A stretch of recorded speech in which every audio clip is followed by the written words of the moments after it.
Hello dear students, today I am here with chapter number 6 of our 6th class course book Honeysuckle. Let's start reading the chapter. The title of the chapter is Who I Am. I am starting with part 1, Many Voices, Radha. My favorite activity is climbing trees just outside our house. There is a mango tree which I love to go up. यहाँ पर ये राधा नाम की एक लड़की जिसका आपको दाईं तरफ फोटो भी दिख रहा होगा, आपकी बाईं तरफ वो लड़की क्या बता रही है अपने बारे में कि उसे क्या पसंद है। उसे जो उसकी फेवरेट एक्टिविटी है वो है क्लाइंबिंग टू ट्रीज़। अपने घर के बाहर, उसके घर के बाहर एक मैंगो का ट्री है और जिससे वो बहुत प्यार करती है उसके ऊपर चढ़ना। Its branches spread out so it is simple to climb up the tree. और उसकी ब्रांचेस जो है उस ट्री की फैली हुई हैं, इसलिए उसके लिए सिंपल है उसके ऊपर क्लाइंब करना। And I can sit comfortably in the fork of 2 branches. और वो कहती है कि जो फोक होता है जहाँ पर 2 चीज़ें एक जगह आके मिलती हैं, जब टहनी एक टहनी में से 2 टहनियाँ निकलती है तो वो फोक हो गया एक टहनी का। वो कहती है कि मैं कंफर्टेबली उस जगह पर बैठ सकती हूँ। My mother tells me it is not sensible for girls to climb trees. और उसकी वो बताती है कि उसकी माँ कहती है कि लड़कियों के लिए सेंसिबल नहीं है ट्रीज़ को क्लाइंब करना। But one afternoon she climbed up too, लेकिन एक आफ्टरनून वो भी चढ़ गई। And both of us sat there talking and eating raw mangoes. और उस दिन वो दोनों माँ बेटी रा मैंगोज़ मतलब कच्चे आम खाती रही, बैठी रही वहीं पर। When I am high up in the tree I feel like I can rule the whole world. और राधा कहती है कि जब वो ट्री पर इस तरह से बैठी होती है ऊंचाई पर तो उसे लगता है कि जैसे वो होल वर्ल्ड को रूल कर सकती है। Here the next character is Nasir, who is talking about his favorite activity. Let's start. When I grow up, I want to become a seed collector. Nasir कहता है कि मैं बड़ा होकर एक सीड कलेक्टर, सीड मतलब बीज, बीजों को इकट्ठा करने वाला बनना चाहता हूँ। We have cotton fields in our village and every year my father spends a lot of money on buying new seeds to grow our cotton plants.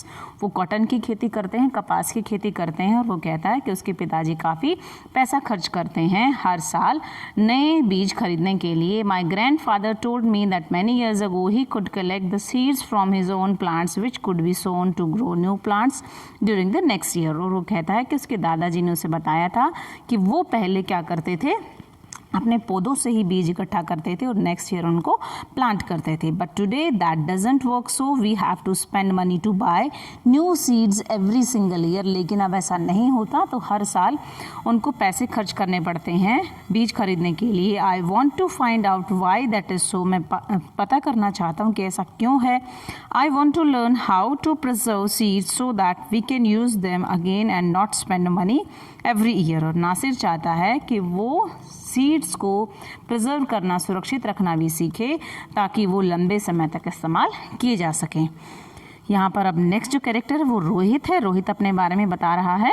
If I had a huge amount of money I would travel and travel. Rohit को travelling करना बहुत पसंद है। वो कहता है कि अगर मेरे पास बहुत ज़्यादा पैसा हो तो मैं सिर्फ और सिर्फ ट्रैवलिंग करूँगा। I want to see the mountains of New Zealand because they look beautiful in a magazine picture. वो न्यूजीलैंड कि ब्यूटीफुल वादियों में जाना चाहता है, माउंटेन्स को देखना चाहता है क्योंकि उसने ऐसा एक मैगजीन की पिक्चर्स में देखा है। I wish I could sail down the Amazon river in South America. और वो अमेजन रिवर जो कि साउथ अमेरिका है उसमें सेल भी करना चाहता है on a raft. I want, raft एक छोटी कश्ती होती है। I want to live on the beaches of Lakshadweep and dive down to see coral. वो लक्षद्वीप के सी बीचेस पर भी जाना चाहता है और वो सी कोरल के अंदर भी डाइव लगाना चाहता है। I suppose I should go to the Konark temple in Odisha और the old city in Beijing in China. इस बच्चे की सबसे ज़्यादा रुचि कहाँ है, घूमने फिरने में है। वो बीजिंग, चाइना, ओडिशा के कोणार्क टेम्पल, इन सब जगहों पर जाना चाहता है and the pyramids in Egypt too. But what I actually enjoy seeing nature more than old buildings. लेकिन उसने यहाँ पर अपनी एक और कैरेक्टरिस्टिक की बताई है कि उसको नेचुरल चीज़ें देखना, जो नेचुरल अपने आप में एक सीनरी होती है उसे वो देखना ज़्यादा पसंद है ओल्ड बिल्डिंग्स की तुलना में। The next character here is Sarabjit. What makes me very angry is when people don't believe me when I am telling the truth. Sarabjit कहता है कि मुझे बहुत गुस्सा आता है जब लोग मेरी बात पर विश्वास नहीं करते. मैं सच भी बोल रहा होता हूँ तब भी लोग सोचते हैं कि that I'm not telling the truth.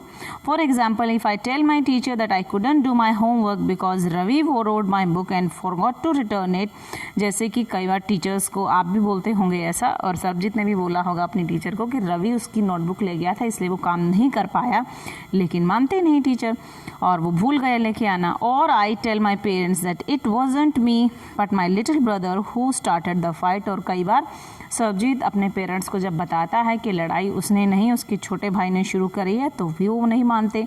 और if I tell my teacher that I really did study for the test even if I have got bad marks they all took look at me as if they think I am telling lies. वो हर बार सच बोलता है लेकिन parents और teachers क्या सोचते हैं जैसे वो सच नहीं बोल रहा है. He is telling some lies.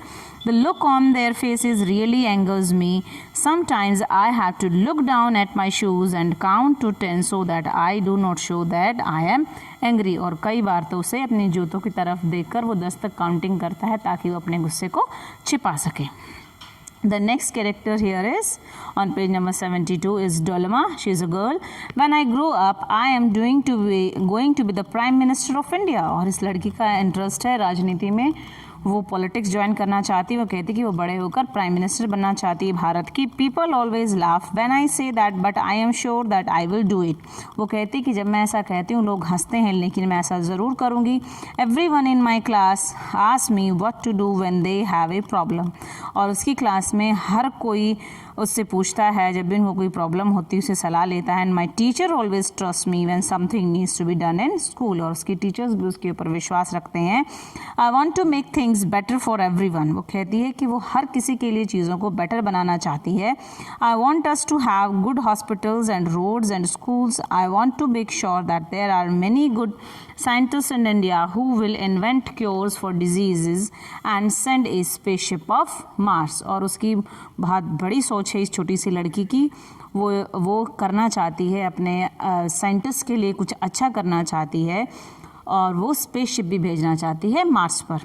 Peter my favourite day is the second Saturday Sunday of every month. Peter कहता है कि हर महीने का सेकेंड संडे मेरा फेवरेट डे होता है. On this day our whole family always goes to the cinema hall to see a film. वो बताता है कि इस दिन हमारा पूरा परिवार सिनेमा हॉल जाता है मूवी देखने के लिए. My father gets the tickets in advance and all of us my grandmother my parents my 2 brothers and I take the bus there. और वो सब जाते हैं और वो बस लेते हैं वहाँ से. In the interval my father buys us peanuts and I love to sit in the darkness of the hall eating and watching the film. और ये लड़का पीटर बता रहा है कि वो इंटरवल के दौरान क्या करते हैं, पीनट्स मूंगफलियाँ खाते हैं और उसे बहुत पसंद है ऐसे अंधेरे में बैठकर खाना और फिल्म वॉच करना. Afterwards we always stop to eat ice cream. उसके बाद वो रुकते हैं आइसक्रीम खाने के लिए. Every one is in a good mood and we all feel very lucky that we are such a happy family. और उन सब का मूड बहुत अच्छा होता है उस दिन, वो बहुत एंजॉय कर चुके होते हैं और वो सब अपने आप को बहुत ज़्यादा लकी फील करते हैं कि वो एक हैप्पी फैमिली का हिस्सा हैं. On page number 74, here is the part 2 of this chapter. Let's read it also. Multiple intelligences. यहाँ पर जो पहला पार्ट था यहाँ पर बताया गया था कि हर कोई व्यक्ति, हर कोई पर्सन अपने आप में अलग होता है, उसके इंटरेस्ट अलग अलग होते हैं. किसी को कोई चीज़ पसंद होती है और किसी को कोई चीज़ नापसंद होती है, वो सब बताया गया था. ऐसे ही आप अपने आप को भी खोज सकते हैं. आप अपने आप से पूछ सकते हैं कि आपको क्या पसंद है और क्या पसंद नहीं है. यहाँ पर आपके लिए कुछ इंटेलिजेंसेस दी गई हैं जैसे visual intelligence, verbal intelligence, mathematical intelligence. इनको आप पढ़िए. Each one of us is skilled और गुड एट समथिंग. हम सब में से कोई ना कोई किसी जगह किसी फील्ड में स्किल्ड होता है, उसके अंदर स्किल होती हैं और अच्छा होता है वो. But do you know that different people are intelligent in different ways. लेकिन क्या आप जानते हैं कि हर व्यक्ति दूसरी तरह से इंटेलिजेंट होते हैं. जैसे कि आप इसको पढ़ के अंदाज़ा लगा सकते हैं बाद में. विजुअल इंटेलिजेंस, अगर आप विजुअली इंटेलिजेंट हैं आप, अगर you like to think in pictures, आप पिक्चर्स में थिंक करते हो. Create mental images to remember things, आप चीज़ों को याद करने के लिए क्या करते हो, अपने दिमाग में इमेजेस क्रिएट करते हो। You enjoy looking at maps, आपको मैप्स देखना पसंद है, चार्ट्स देखना पसंद है, पिक्चर्स, वीडियोज़ एंड मूवीज़। अगर आपकी ये सब ट्रेड्स हैं, इसका मतलब आपके अंदर विजुअल इंटेलिजेंस है। नेक्स्ट है यू आर गुड एट। आप अगर आपके अंदर ये इंटेलिजेंस है तो आप किन चीज़ों में अच्छे होंगे? You will be good at puzzle building, reading, writing, understanding maps, charts and graphs, a sense of direction, sketching, painting, fixing और मेकिंग ऑब्जेक्ट्स, अंडरस्टैंडिंग पिक्चर्स। और नेक्स्ट बताया गया है कि अगर कोई व्यक्ति विजुअली इंटेलिजेंट है तो वो क्या बन सकता है? वो बन सकता है नेविगेटर, नेविगेटर होता है जो दिशाएं बताता है, स्कल्प्टर, स्कल्प्टर जो मूर्तियों का निर्माण करता है, मूर्तिकार, आर्टिस्ट, इन्वेंटर, इन्वेंटर खोजी, आर्किटेक्ट, आर्किटेक्ट जो लोग बिल्डिंग्स को बनाते हैं, मैप्स तैयार करते हैं, इंटीरियर, इंटीरियर जो घरों के अंदर साज सज्जा करते हैं, इंटीरियर डिज़ाइनर, मैकेनिक या इंजीनियर। नेक्स्ट है वर्बल इंटेलिजेंस। हो सकता है आपकी कैटेगरी ये हो। अगर आप वर्बली इंटेलिजेंट हैं, इसका मतलब आपको क्या पसंद होगा? You like to use words and language, you speak well and think in words rather than pictures. फिर आप शब्दों में सोचते हो पिक्चर्स की बजाय। तो आप अगर कोई व्यक्ति वर्बली इंटेलिजेंट है तो वो कहाँ कहाँ अच्छा होगा? He would be good at speaking, writing, story telling, listening, explaining, teaching, using humour, understanding the meaning of words, remembering information, convincing someone of your point of view। और अगर कोई व्यक्ति वर्बली इंटेलिजेंट है तो वो क्या बन सकता है? वो पोएट बन सकता है, journalist, writer, teacher, lawyer, politician या ट्रांसलेटर भी बन सकता है। तीसरी तरह की इंटेलिजेंस यहाँ पर दी गई है मैथमेटिकल इंटेलिजेंस। अगर आप मैथमेटिकली इंटेलिजेंट है, इसका मतलब है आपको क्या क्या पसंद होगा?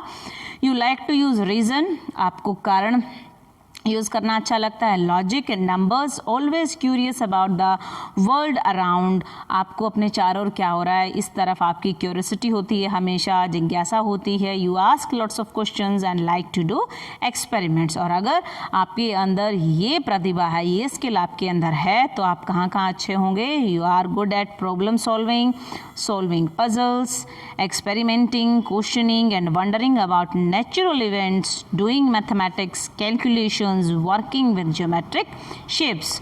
और अगर आपके अंदर ये प्रतिभा है तो आप क्या बन सकते हैं? You can become a scientist, engineer, computer programmer, researcher, accountant और मैथमेटिशियन।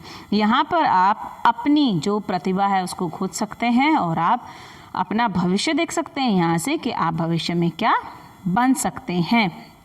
उसके आगे फिर आगे पढ़ते हैं। Being good at your studies in one kind of intelligence but there are many others too. Studies में इंटेलिजेंट होना एक स्किल है, लेकिन उसके अलावा भी काफ़ी सारे स्किल्स हैं। Read the descriptions to find out which of the following type of intelligence best describe you. नीचे वाली इंटेलिजेंस भी पढ़ेंगे और देखेंगे कि आपके लिए कौन सी सटीक बैठती है। Remember that there will probably be more than one type of intelligence which fits you. और ये भी याद रखिए कि ज़रूरी नहीं है आपके अंदर एक ही इंटेलिजेंस हो, आपके अंदर एक से ज़्यादा भी हो सकती है। बॉडीली इंटेलिजेंस, अगर आप बॉडीली इंटेलिजेंट हैं तो आपको क्या पसंद होगा? control your body movements and handle objects skillfully. You have a good sense of balance and can catch or hit a ball well and like to dance. You like to move around while learning. और अगर आपके अंदर ये प्रतिभा है तो आपको क्या करना पसंद होगा? You are good at dancing, physical coordination, sports, crafts, acting, miming, using your hands to create और building, you express emotions through your body. और अगर आपके अंदर ये प्रतिभा है तो आप क्या बन सकते हैं? You can become a dancer, athlete, physical education teacher, actor, firefighter और crafts person. Next is musical intelligence. If you are musically intelligent, then you would like to play and enjoy music. You think about sounds, rhythms and patterns. You immediately respond to music, either appreciating or criticizing what you hear. And you are good at singing, whistling, playing musical instruments, recognizing tunes, composing music, remembering melodies, understanding the structure and rhythm of music. And if you have this quality in you, then you can become a musician, disc jockey, singer, disc jockey मतलब DJ, और composer. The next intelligence here is given interpersonal intelligence. If you have this intelligence, then you would like to do understand others. You try to see things from other people's point of view in order to understand how they think or feel. You are a good organizer and manage to get other people to cooperate and works as a team. And if you have this quality in you, then you are good at seeing things from others' view. आप दूसरों के नज़रिए से चीज़ों को देखना पसंद भी करते हैं. Listening, understanding other people's moods and feelings, solving problems, cooperating with groups, noticing people's moods, communicating, building trust, and then you can become a counselor. With this skill, you can become a salesperson, politician, business person, or teacher. Here is the end of this chapter. By reading this chapter, you can find yourself that which type of intelligence you have and what you would become in future. Thank you. I hope you will enjoy watching the video. Thank you.